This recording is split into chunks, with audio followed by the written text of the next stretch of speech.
Okay अब हमारे पास इसका नेक्स्ट टॉपिक हम स्टार्ट करने वाले हैं, एप्लीकेशन ऑफ एम्पेयर्स लॉ। हमने जो फाइंड किया है curl of P is equal to mu naught J, ये हमारे पास एम्पेयर्स लॉ है इन डिफरेंशियल फॉर्म। ठीक है, तो इसको हम इंटीग्रल फॉर्म में चेंज कर सकते हैं बाय यूजिंग स्टोक्स थ्योरम। और हमने उसमें स्टोक्स थ्योरम यूज़ किया तो हमारे पास सिंपल ये इसके बराबर आ गया, जिसमें हमारे पास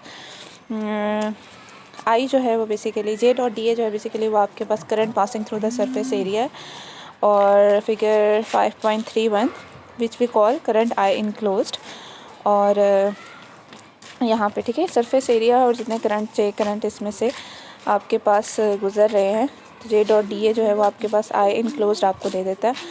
तो current enclose by the Amperian loop, तो V dot D L is equal to mu I enclose. This is the integral version of the Ampere's law. और इट्स जनरलाइज इक्वेशन 5.42 आपके पास इक्वेशन 5.42 जो इक्वेशन है P dot D is equal to mu naught in I enclosed, basically यही ये आपके पास generalise करी equation 2 को। तो ऑर्बिटरी स्टेडी करंट्स जितने भी आपके पास स्टेडी करंट्स हैं उन सब के लिए notice equation 5.55 inherits the sign ambiguity of Stokes theorem section this which way around the loop am I suppose to go. मतलब ऑब्वियसली आप जब स्टोक्स थ्योरम यूज़ कर रहे होते हैं जिसमें हमारे पास surface integral of the vector बराबर होता है line surface of the curl of the surface integral of curl of a vector जो है वो बराबर होता है to the line integral of that vector. तो उस केस में आपके पास क्या है कि ये चीज़ मैटर कर रही होती है कि आप जो सरफेस इंटीग्रल ले रहे हैं उस जिस भी या हम जो लाइन इंटीग्रल ले रहे हैं वो क्या है, और जो सरफेस इंटीग्रल है वो हम क्या ले रहे हैं। क्योंकि जो हम लाइन इंटीग्रल ले रहे होते हैं अराउंड दैट सरफेस वो हमारे पास उस एरिया की डायरेक्शन के बारे में आपको जो है वो बता रहा होता है। ठीक है, तो आप जब सर्फ लाइन इंटीग्रल के लेते हैं तो वो किस डायरेक्शन में आप ले रहे हैं, क्लॉकवाइज ले रहे हैं, काउंटर क्लॉकवाइज ले रहे हैं, अपवर्ड ले रहे हैं, डाउनवर्ड ले रहे हैं, उसके हिसाब से आपके पास वो जो एरिया होता है उसकी डायरेक्शन आ रही होती है। तो मतलब यहाँ पे आपको ये बताना चाह रहे हैं कि which way around the loop am I suppose to go, मतलब हम किस डायरेक्शन में लूप में की जाएंगे और in which direction through the surface correspond to a positive current. मतलब इसमें अब हमारे लिए ये चीज़ देखनी है कि कौन सी डायरेक्शन हम सरफेस की लें तो वो हमें पॉजिटिव करंट देगी। The solution as always is the right hand rule, मतलब इसका जो सोल्यूशन है वो राइट हैंड रूल ही है, जो क्या है कि if the finger of your right hand indicate the direction of integration, तो जिस डायरेक्शन में आप इंटीग्रेशन कर रहे हैं तो आपके जो राइट हैंड की जो फिंगर है वो उस डायरेक्शन को इंटीग्रेट करें अराउंड द बाउंड्री। ठीक है, then your thumb defines the direction of a positive current, तो आपका जो थंब है वो पॉजिटिव करंट की डायरेक्शन को डिफ़ाइन करेगा। तो यहाँ से आपको ये बात क्लियर होगी कि जो आप कर्ल ऑफ द फिंगर है राइट हैंड की, वो अगर आपके पास direction of integration around the boundary, मतलब जिस भी बाउंड्री के अराउंड आप इंटीग्रेट कर रहे हैं उसकी डायरेक्शन के अलॉन्ग हो, तो थंब जो है वो आपको पॉजिटिव करंट की डायरेक्शन बताएगा। तो मतलब करंट यहाँ पे आपके पास डी एल जो है ऑब्वियसली आपके पास लाइन इंटीग्रल है जो आप किसी भी सरफेस की बाउंड्री के क्रॉस ले रहे हैं, और आई जो है फिर उस हिसाब से क्या होगा, जो थंब होगा वो आपको बताएगा कि पॉजिटिव आई किस डायरेक्शन में है। या आगे हम कॉन्सेप्ट एक जगह अप्लाई भी करेंगे तो आपको वो ज़्यादा क्लियर हो जाएगा। जैसे आपके पास बायो-सैवर्ट लॉ जो है वो आपके पास मैग्नेटोस्टैटिक में इम्पोर्टेंट रोल प्ले करता है to find the magnetic field, इसी तरह कूलम लॉ जो है इलेक्ट्रोस्टैटिक का जो है वो आपके पास यूज़ होता है। और जैसे आपके पास इलेक्ट्रोस्टैटिक में गॉसियस लॉ होता है, इसलिए यहाँ पे एम्पेयर्स लॉ होता है। तो इलेक्ट्रोस्टैटिक में कूलम्स और गॉसियस होता है, मैग्नेटोस्टैटिक में बायो-सैवर्ट लॉ और एम्पेयर लॉ होता है। तो अगर आपके पास करंट में अप्रोप्रिएट सिमेट्रीज हो, एम्पेयर लॉ जो है उसकी जो इंटीग्रल फॉर्म है offer a lovely and extra ordinary efficient means for calculating the magnetic field. मतलब जैसे सिमेट्रीज में आप गॉसियस लॉ को यूज़ कर सकते हैं, इस तरह करंट की सिमेट्री में भी आप एम्पेयर्स लॉ को यूज़ कर सकते हैं। फॉर एग्जांपल 5.7 है आपके पास, इसमें आपके पास magnetic field at a distance Z S from us long straight wire, आपकी मैग्नेटिक फील्ड फाइंड करनी है। फिगर 5.32 है, carrying a steady current I. The problem same problem we solved in example 5.5 using the bio-Savart law में भी हमने इस problem को solve किया था। We know the direction of B, हमें पता है कि डायरेक्शन बी सर्कमफेरेंशियल है, मतलब साई के लॉन्गेस्ट हम सर्कमफेरेंशियल कहते हैं। Circulating around the wire as indicated by the right hand rule. By symmetry, the magnetic field B is constant around the imperial loop of a radius s centered at the wire. So Ampere's law B dot dl, अब जो वो loop लेंगे वो हम Amperian loop ले लेंगे जिसके cross हम कहेंगे मैग्नेटिक फील्ड कांस्टेंट है। बी को कांस्टेंट ले लिया, डीएल के ऊपर इंटीग्रेशन होगी वो 2πs होगी, म्यू नॉट आई इनक्लोज इस केस में आई है तो बी आ जाएगा। तो ये देखें कितने आसानी से हमने जो है वो मैग्नेटिक फील्ड फाइंड कर ली due to straight wire, less effort और लेस टाइम के अंदर हमने इसे फाइंड कर लिया। इस तरह आपके पास एग्जाम्पल 5.8 है। आपके पास इनफाइनाइट यूनिफॉर्म सरफेस करंट है जो कि एक्स डायरेक्शन में एक्स वाई सरफेस के ऊपर है वो। तो first of all what is the direction of B, direction of B क्या होगी। अगर आपके पास सरफेस करंट है तो उससे अगर आप डायरेक्शन ऑफ बी फाइंड करना चाहें तो आप क्या करें। Could it have any x component at the Biot Savart law 5.39 reveal that B is perpendicular to K. तो कह रहे हैं कि क्या इसका कोई एक्स कंपोनेंट होगा, ऑब्वियसली नहीं होगा क्योंकि आपको पता है by Biot Savart law that B जो है वो के परपेंडिकुलर होता है, ठीक है। Could it have a z component? No, again you could confirm this by noting that any vertical contribution from a filament at positive y is cancelled by the corresponding filament at negative y. तो आपके पास जो magnetic field है उसका कोई Y component भी नहीं होगा। उसका रीज़न ये है कि आपके पास अगर कोई एक कंपोनेंट आप इस सरफेस का लेते हैं जिसकी वजह से जो you confirm that by noting that any vertical contribution from a filament at plus y, मतलब प्लस वाई डायरेक्शन में अगर आप कोई एरिया एलिमेंट लेते हैं, ठीक है, या लेंथ एलिमेंट लेते हैं और उसकी वजह से आपके पास जो कंट्रीब्यूशन है उसको कैंसिल आउट कर रहा है। अगर आप एक फिलामेंट लेते हैं जिसके direction along the negative direction है, ठीक है, negative y direction, but there is a nicer argument suppose the field point away from the plane, pointed away from the plane, मतलब प्लेन से अवे पॉइंट करिए। In the Biot Savart law changing the sign of the current switches the sign of the field, मतलब अगर आप current का sign change कर देते हैं तो फील्ड जो होती है उसका साइन भी स्विच हो जाता है। But the z component of B can not possibly depend on the direction of the current in the x y plane, मतलब जो बी का जेड कंपोनेंट है वो इस बात पे डिपेंड नहीं यहाँ पे कर रहा कि आपके पास जो है वो किस डायरेक्शन में एक्स वाई प्लेन के अंदर जो है वो करंट फ्लो कर रहा है। Think about it. So B can also have a y component and a quick check with your right hand should convince you that it point to the left above the plane and to the right below it.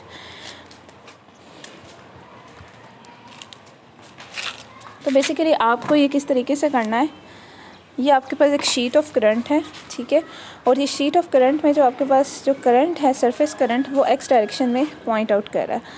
तो सबसे पहली बात इन्होंने आपसे ये कही कि क्या इसका कोई मैग्नेटिक फील्ड जो है क्या उसका कोई एक्स कंपोनेंट होगा। तो अगर आप बायो-सावर्ट लॉ देखें 5.39 इक्वेशन,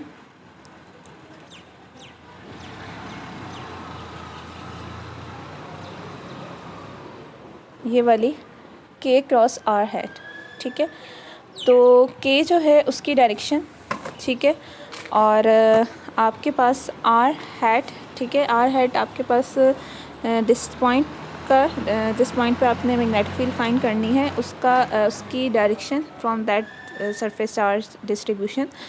तो अगर आर वेक्टर जो है वो पॉइंट कर रहा है इन द जेड डायरेक्शन और जो के है वो इन द एक्स डायरेक्शन पॉइंट कर रहा है, तो एक्स और वाई जेड का क्रॉस प्रोडक्ट जो है वो आपके पास ज़ीरो हो जाएगा। तो इन अदर वर्ड आपके पास जो है मैग्नेटिक फील्ड का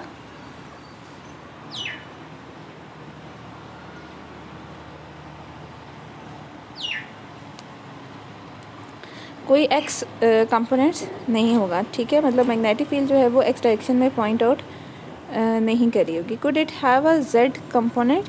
no, again you could confirm this by noting that इसका कोई जेड कंपोनेंट होगा, ठीक है। अब हम जेड कंपोनेंट को देख लेते, देखें पहले मैं स्टार्ट कर लेती हूँ दोबारा से एक्स कंपोनेंट से। एक्स कंपोनेंट देखें इस वजह से नहीं है, बी का एक्स कंपोनेंट होने का क्या मतलब है, ठीक है। सबसे पहले अब ये सपोज कर लें कि के और आर क्या है। के जो है वो आपके पास एक्स डायरेक्शन में है पहले ही, ठीक है, तो बी जो है वो आपके पास एक्स डायरेक्शन में कैसे हो सकता है, उसको के और आर के जो है वो परपेंडिकुलर होना चाहिए, ठीक है। तो ऑब्वियसली आपके पास बी जो है वो एक्स डायरेक्शन में तो हो नहीं सकता। अगर आप जेड डायरेक्शन देखें तो आप ये देखें कि जेड डायरेक्शन में होने का मतलब ये है कि के जो है उसको आर जो है अब आपके पास के और आर पे डिपेंड कर रहा है ना, ठीक है। के तो एक्स पे डिपेंड, एक्स की सॉरी के की डायरेक्शन तो एक्स ही है, ठीक है। तो अगर आपका बी जो है वो जेड डायरेक्शन में है अगर लेट्स सपोज, तो अगर के एक्स डायरेक्शन में है तो जो आर है वो या पॉजिटिव वाई डायरेक्शन में या पॉजिटिव वाई डायरेक्शन तक लेट्स सपोज आप ले लें, या नेगेटिव वाई डायरेक्शन के अलॉन्ग होना चाहिए। तो आपके पास ये फिर इसलिए इन्होंने वाई वाली बात यहाँ पे की है कि ये आप ये कंफर्म कर सकते हैं कि any vertical contribution from a filament, मतलब आप एट प्लस वाई, मतलब आपके पास जो है एक एलिमेंट लेंथ एलिमेंट आप ले लें, ठीक है।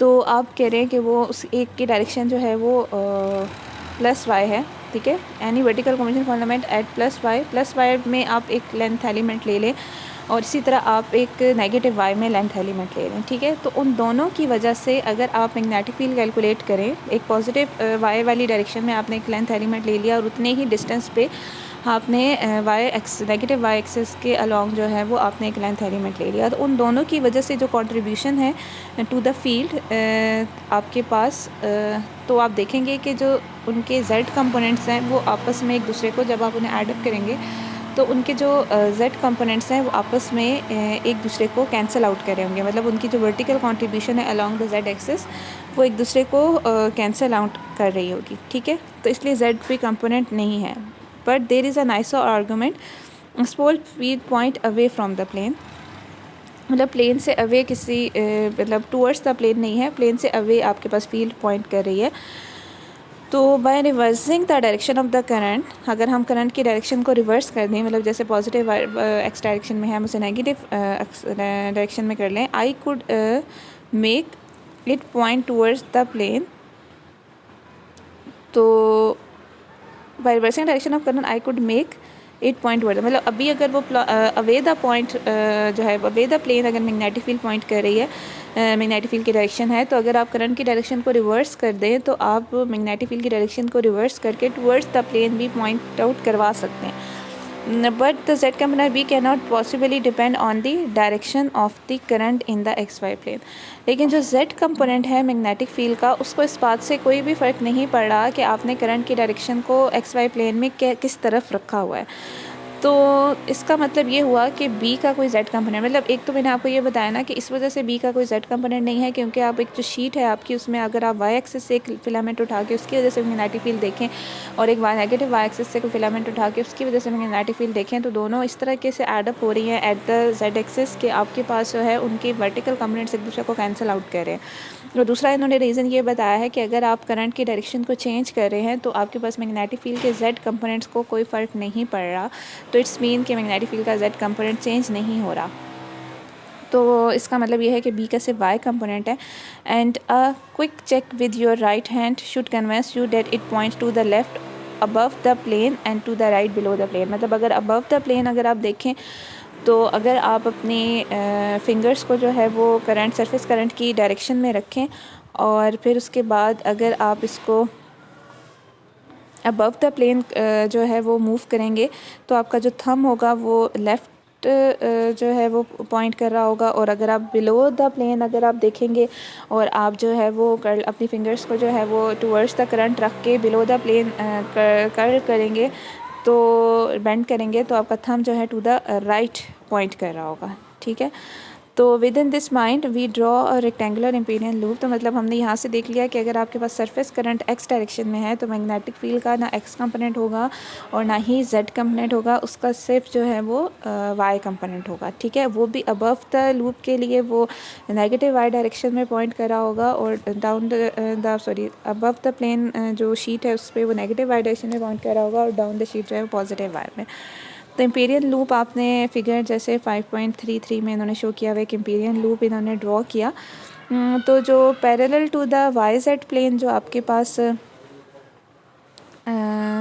Okay parallel to the parallel extending equal distance above, मतलब इस तरीके से हम देखिए वाई जेड प्लेन के पैरेलल हमने उसे बनाया है और उसकी जो जितना वो अबव द प्लेन है उतना ही बिलो द प्लेन है। तो एम्पियर्स लॉ अगर आप उस पर बी डॉट डी एल लगाएं तो अगर आप चारों लेंथ्स को देखें तो आपके पास जो दो लेंथ ऊपर और नीचे वाली दो लेंथ हैं उनमें तो आपके पास मैग्नेटिक फील्ड की डायरेक्शंस हैं, और जो साइड वाली दो लेंथ हैं जो आपके पास लेफ़्ट एंड राइट वाली हैं उसमें जो आपके पास मैग्नेटिक फील्ड है वो आपके पास ऑब्वियसली परपेंडिकुलर बन रही है टू द लेंथ एलिमेंट, तो उनका DL 0 हो जाएगा। और जो आपके पास अबव एंड बिलो वाले हैं उसमें जो मैग्नेटिक फील्ड लाइंस हैं वो आपके पास पैरेलल बन रही हैं टू द लेंथ एलिमेंट, तो वहाँ पे वो एड अप हो जाएंगी। ठीक है, तो वो 2BL हो जाएगा म्यू नॉट आई इनक्लोज। ठीक है,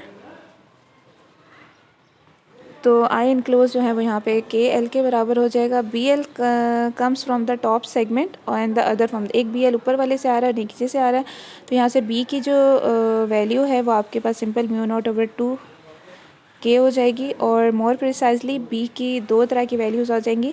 अगर आप अबव द प्लेन है तो वो नेगेटिव वाई डायरेक्शन में पॉइंट कर रही होगी, और अगर आप डाउनवर्ड द प्लेन है तो पॉजिटिव वाई है। तो यहाँ पे आप देख लें कि आपके पास फील्ड को इस बात से कोई फ़र्क नहीं पड़ा कि आप प्लेन से किस डिस्टेंस में हैं।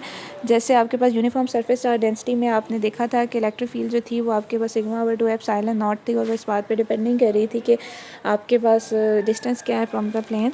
तो यहाँ पे भी बिल्कुल ऐसे ही है। एग्ज़ाम्पल 5.9 हम देख लेते हैं।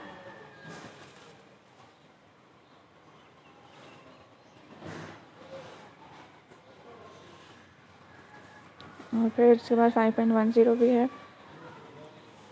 ओके, पहले 5.9 हम देख लेते हैं जिसमें हमारे पास मैग्नेटिक फील्ड है, वेरी लॉन्ग सोलेनॉइड है जिसके अंदर n क्लोजली बाउंड टर्न्स हैं per unit length on a cylinder of radius r, और करंट उसमें I है, 5.34 फिगर है। The point of making the wind so close that one can then pretend each turn in circular, मतलब इतना close हमने उसे बनाया इसलिए ताकि हर एक टर्न जो है एज अ सर्कल बिहेव कर रही हो। इस this trouble you after all there is a net current I in the direction of solenoid axis no matter how tight the winding. A picture instead a sheet of aluminium foil wrapped around, मतलब वो आपको इतनी close wire होंगी कि वो आपको ऐसा लग रहा होगा जैसे एक पूरी शीट है जिसके ऊपर सरफेस करंट फ्लो कर रहा है। Carrying the equivalent uniform surface charge density, मतलब लेट्स सपोज जितना आपके पास अगर n नंबर ऑफ टर्न्स है और हर में करंट I है, टोटल करंट NI है, तो वो total surface current K is equal to NI की तरह बिहेव कर रहा होगा जैसे फिगर 5.35 में है। और make a double winding going up to one and then always in the same sense going back down and again दे वे eliminating the net longitudinal current.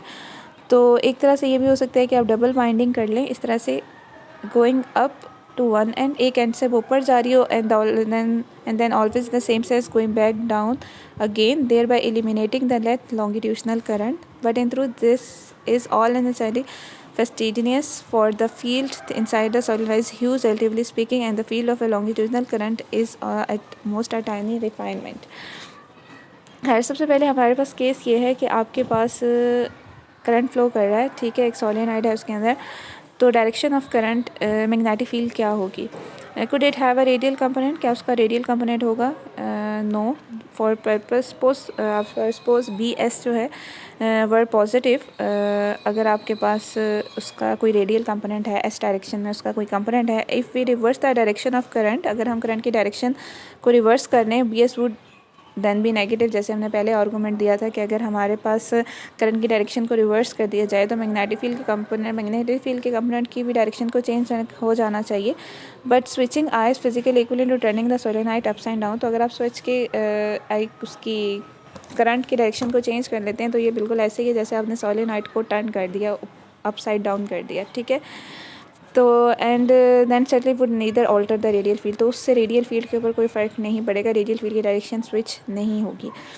However what about the circumferential current component, circumferential component की बात करें, circumference के along मतलब साई के along जो component है मैग्नेटिक फील्ड का, no for B psi would be constant around the Amperian loop concentric with the solenoid, तो मैग्नेटिक फील्ड जो है अराउंड द इम्पीरियल लूप जो है वो would be constant about around an imperial concentric with the solenoid 5.36, जैसे यहाँ पे पास imperial loop अगर आप ड्रॉ कर रहे हैं तो उसके अलॉन्ग अगर आपके पास मैग्नेटिक फील्ड लाइन है और उसके अलॉन्ग अगर आप एम्पेयर्स लॉ को अप्लाई करें B.dl, तो बी साई मैग्नेटिक फील्ड का Sai component and then 2πs है और म्यू नॉट आई इनक्लोज। तो इस इम्पीरियल लूप के अंदर तो कोई करंट नहीं आ रहा ना, क्योंकि आपने तो इम्पीरियल लूप को उसी के अलॉन्ग बनाया है जो आपके पास टर्न्स हैं सोलेनॉइड की, तो सोलेनॉइड के टर्न के अराउंड में करंट फ्लो कर रहा है ना।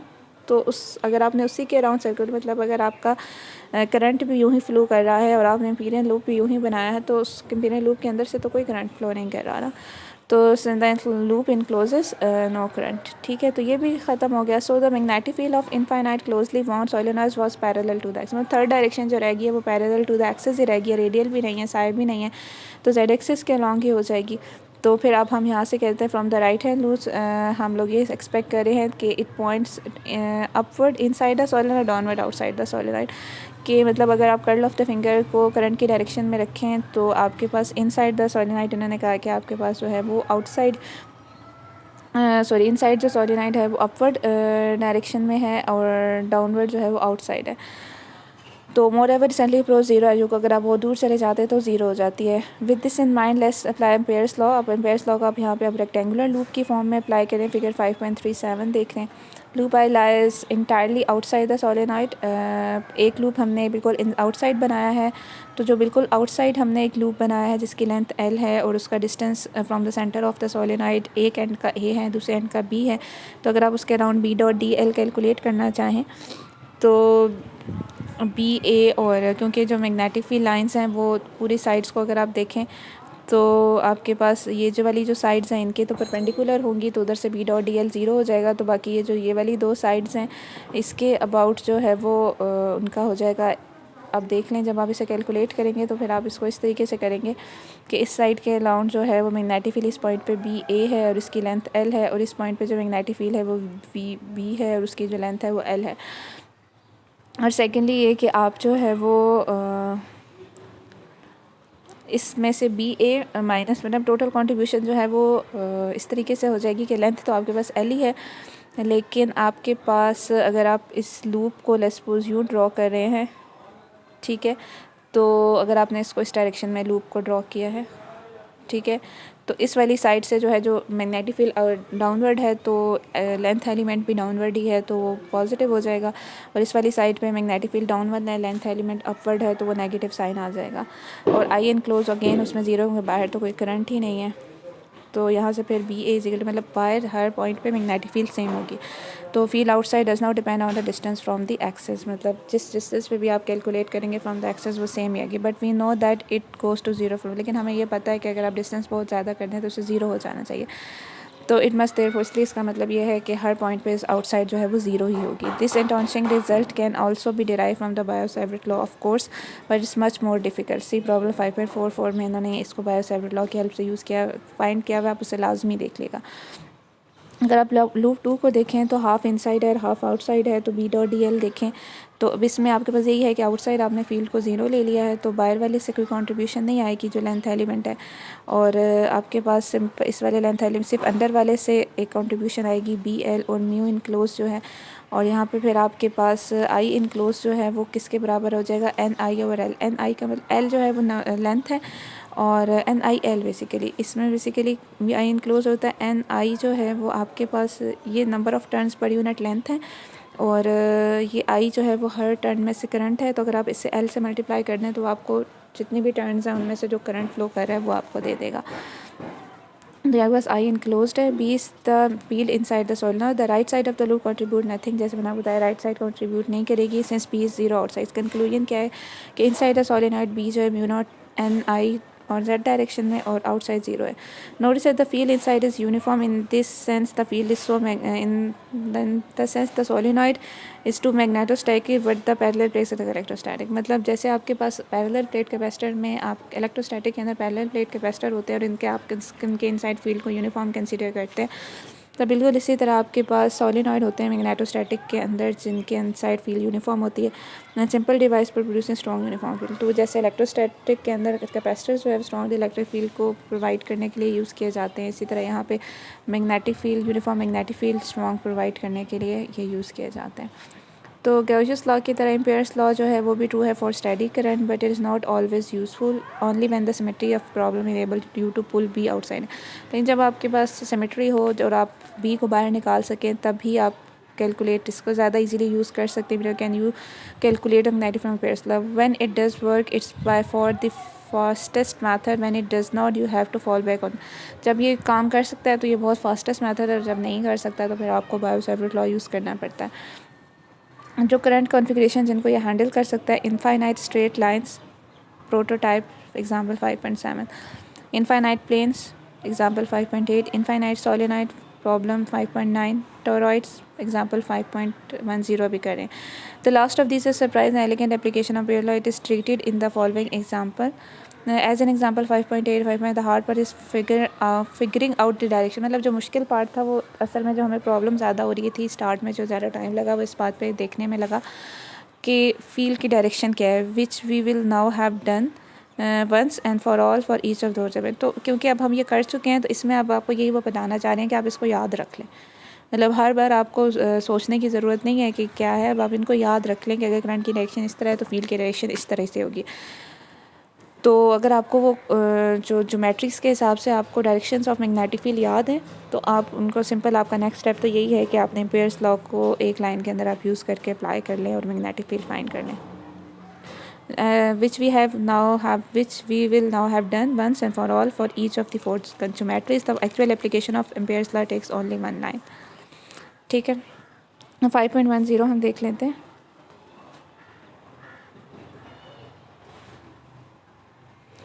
फाइव पॉइंट 1.10 में आपके पास टोरॉइड है। टोरॉइड आपके पास एक सोलेनॉइड को ही अब अगर आप उसके दो एंड्स को पकड़ के जोड़ दें तो एक डोनट की शेप बन जाती है। टोरॉइड है सर्कुलर रिंग और doughnut around the long wire in the wrapped figure 5.37।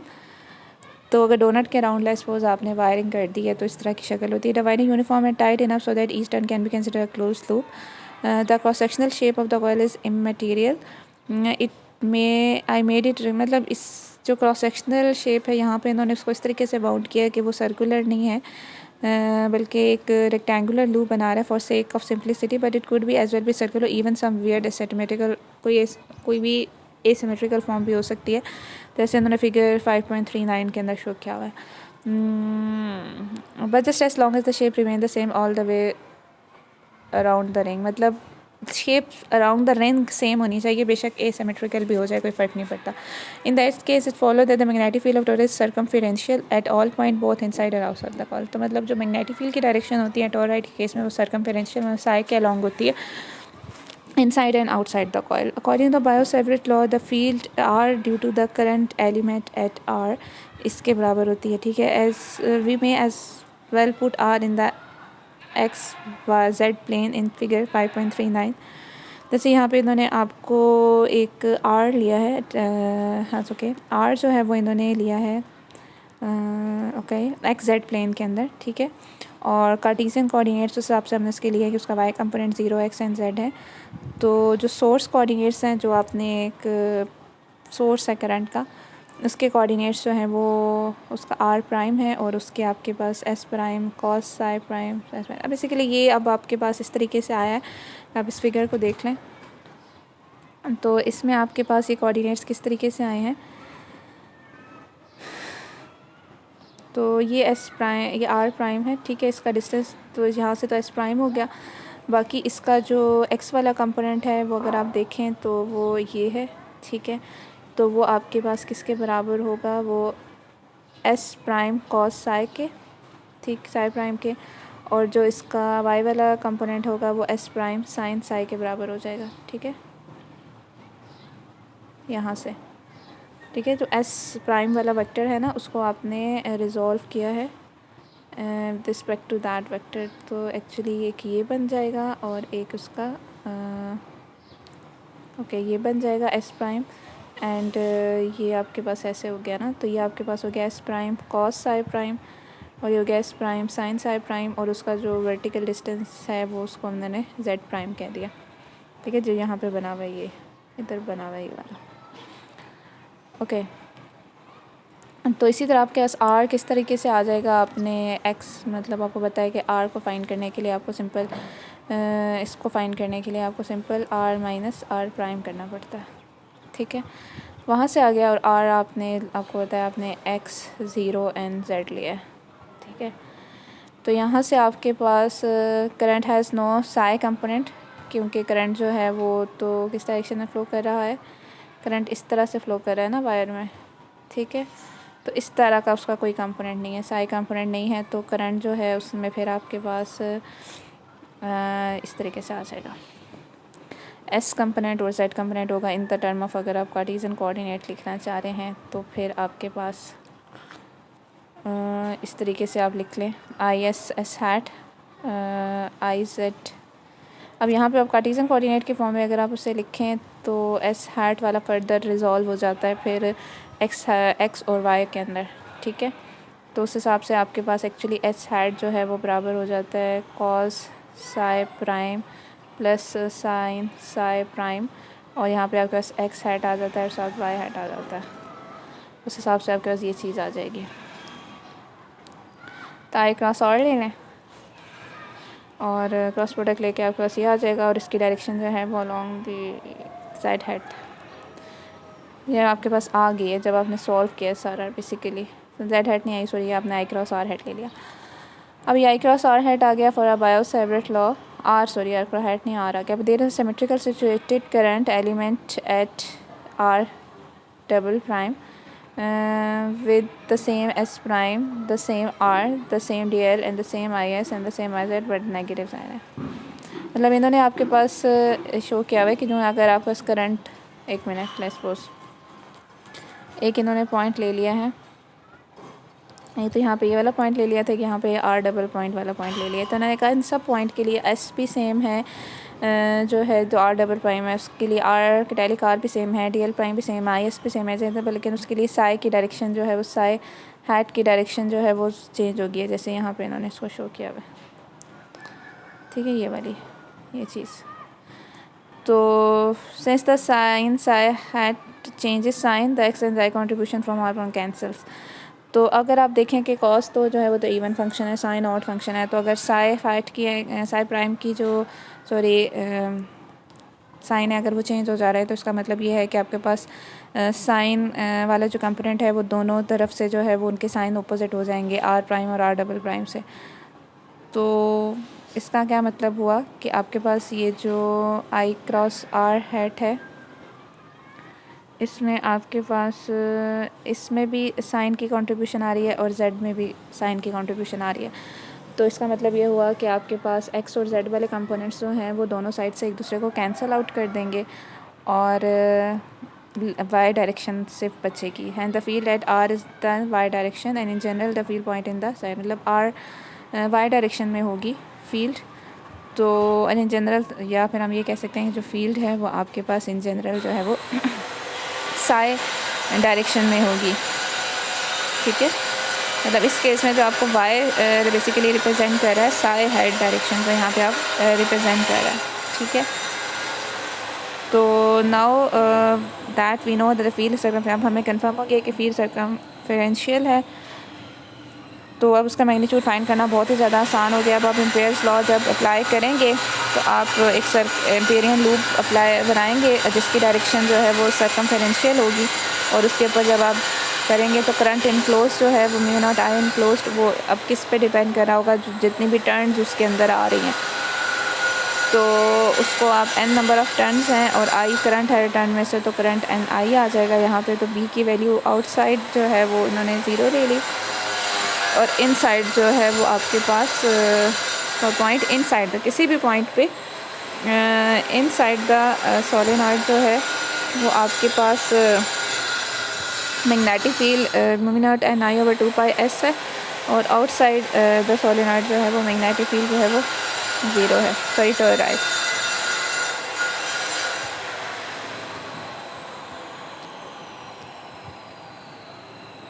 तो आउटसाइड और इनसाइड टॉरॉइड का मतलब ये है कि आपने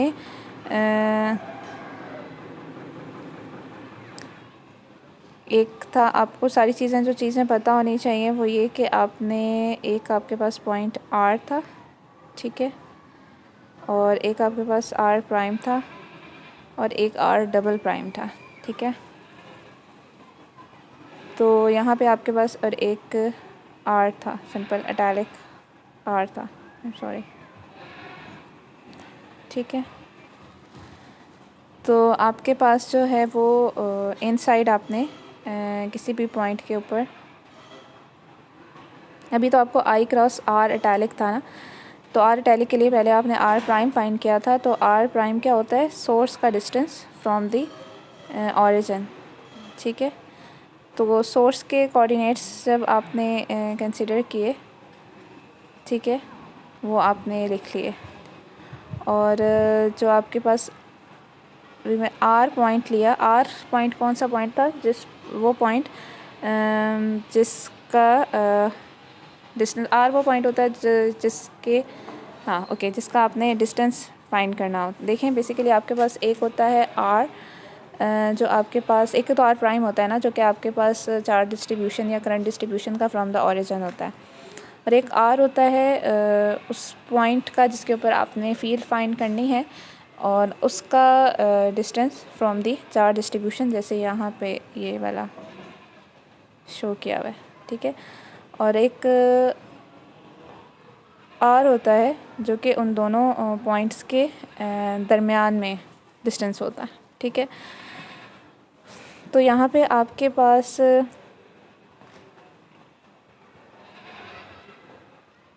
जो पॉइंट है जिसके ऊपर आपने फील्ड फाइंड करनी है वो आपके पास यहाँ था, ठीक है। ये वाला पॉइंट था इनसाइड द सोलेनॉइड, ये आपका पॉइंट था जिसके ऊपर आपने फील्ड जो है वो फाइंड कर ली। तो सॉरी, इनसाइड द कॉयल के इनसाइड आपके पास ये फील्ड आई। तो पॉइंट सोलेनॉइड बार बार मैं सॉरी कह रही हूँ, ये जो कॉयल के इनसाइड पॉइंट के अंदर आपके पास ये फील्ड आ गई, और उसके जो आउटसाइड जो है आपके पास वो ज़ीरो आ गई। और वो ज़ीरो इसलिए आई क्योंकि अगर आप आउटसाइड पे एक एम्पीरियन लूप ड्रॉ करेंगे तो जितना करंट एक साइड से अपर डायरेक्शन में जा रहा है उतना ही करंट दूसरी साइड से डाउनवर्ड डायरेक्शन में आ रहा है, तो net and current it close जो है वो ज़ीरो हो जाएगा, ठीक है। तो अगर आप मैग्नेटिक फील्ड इनसाइड फाइंड कर रहे हैं, ठीक है। अब देखें, अब तीन तरह के रीजन्स बन रहे हैं। एक आपके पास रीजन बन रहा है ये वाला, एक ये दोनों कॉइल्स के बीच में रीजन बन रहा है, और एक कॉइल के आउटसाइड बन रहा है, ठीक है। जो बाहर आउटसाइड है उसमें से भी नेट करंट ज़ीरो हो जाएगा, इस बीच वाले रीजन में भी कोई आई इनक्लोज नहीं है, और ये वाला जो रीजन है बेसिकली आपका, ठीक है, इसके अंदर जो है वो आपने बेसिकली ये पॉइंट जो इनसाइड द कॉइल की बात कर रहे हैं ना, वो ये वाला पॉइंट है जो दोनों कॉइल्स के अंदर आ रहा है, ठीक है। उसके अंदर आपके पास जो मैग्नेटिक फील्ड है वो आपके पास म्यू नॉट एन आई में। तो अनसाइड से मुराद ये नहीं है कि आपके पास ये यूं टॉयराइड है और इसके इनसाइड इधर किसी पॉइंट पे, इससे मुराद है इधर इस रीजन के अंदर। तभी मैं ये चीज़ थोड़ी सी अंडरस्टैंड करने की कोशिश कर रही थी कि ये जो इन्होंने आर पॉइंट लिया है, ठीक है, यहाँ पे आपके पास ये जो इन्होंने लिए हैं ना आर प्राइम, ये तो आपके पास लेंथ एलिमेंट है जिनके अंदर करंट है ना, उनका डिस्टेंस है आपके पास है फ्रॉम द ओरिजिन, ठीक है। तो ये जो ये वाला पॉइंट है आर, ठीक है, एक है r, we may as well put r in the XZ plane figure 7 so in Cartesian coordinate the field at r due to the charge distribution r prime। मतलब बेसिकली करंट एलिमेंट जो कि r prime पे है उसकी वजह से eight point r जो है वो आपने फील्ड फाइंड करनी है। तो हमने पॉइंट ले लिया इन द XY प्लेन के ऊपर, हमने एक पॉइंट ले लिया था, ठीक है।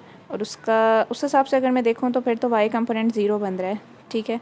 और y कंपोनेंट ज़ीरो बन रहा है तो फिर तो वो ऑब्वियसली अगर हम देखूँ तो वो पॉइंट तो बीच में आ रहा है, मतलब ये आपके पास है ना चार्ज डिस्ट्रीब्यूशन, तो फिर तो ये इसके इधर आ रहा है, इस प्लेन के अंदर एक पॉइंट आ रहा है, ठीक है।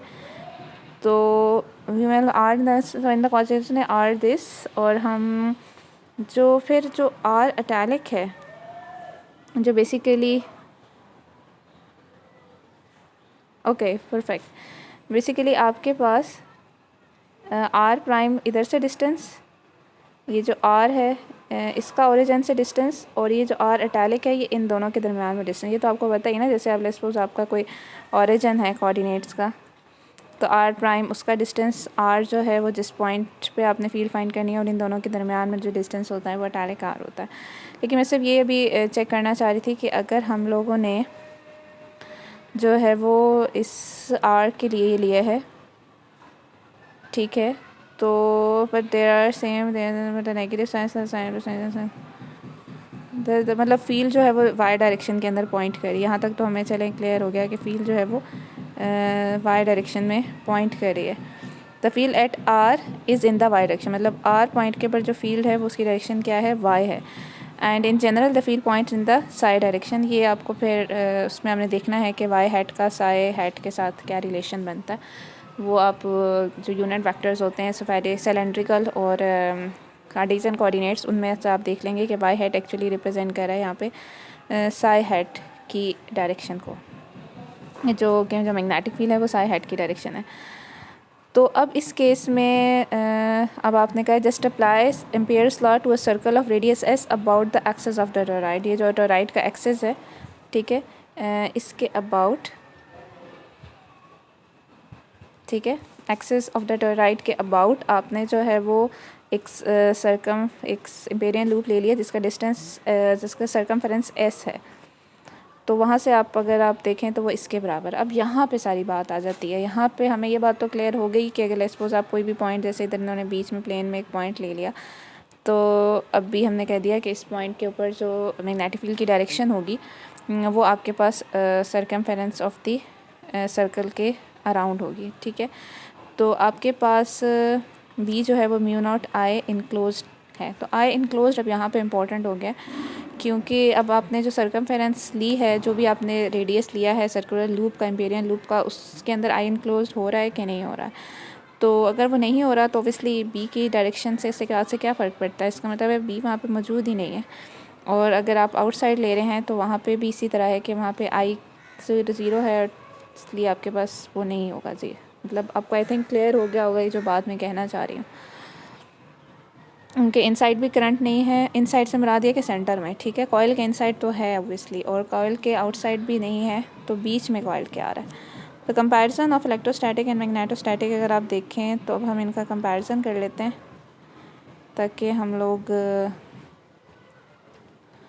एक कंक्लूजन पे पहुंच जाएं। Divergence and curl of electrostatic fields हमने देख लिया। Divergence of E over epsilon curl of E, कोई नाम नहीं है इसका। The Maxwell equation for electrostatic है। Together with the boundary condition E approaches zero for from all the charges. अगर आप चार्जेस से दूर चले जाते हैं तो ई अप्रोच करे zero. Maxwell equation determine the field if the source charge density rho is given. अगर आपके पास रो गिवन है तो आप क्या कर सकते हैं, the source charge distribution then take on easily the same information as Coulomb law plus the principle of superposition. Divergence and curl of magnetostatic fields are this. And these are Maxwell equation for magnetostatic. Again, together with the boundary condition, V approaches zero for all from all the current. Again, Maxwell equation determine the magnetic field. They are all equal to the Biot-Savart law plus superposition. जैसे Coulomb's law था, यहाँ से Biot Savart law. Maxwell equation are the force law, sorry, ये आपके पास हो गया। Constitute the most elegant formulation of electrostatic and magnetostatic. The electric field diverges away from a positive charge and the magnetic field lines curl around a current. Figure 5.44 में जैसे show किया गया, electric field originate on positive charges and terminate on negative ones. And magnetic field lines do not bend and end anywhere.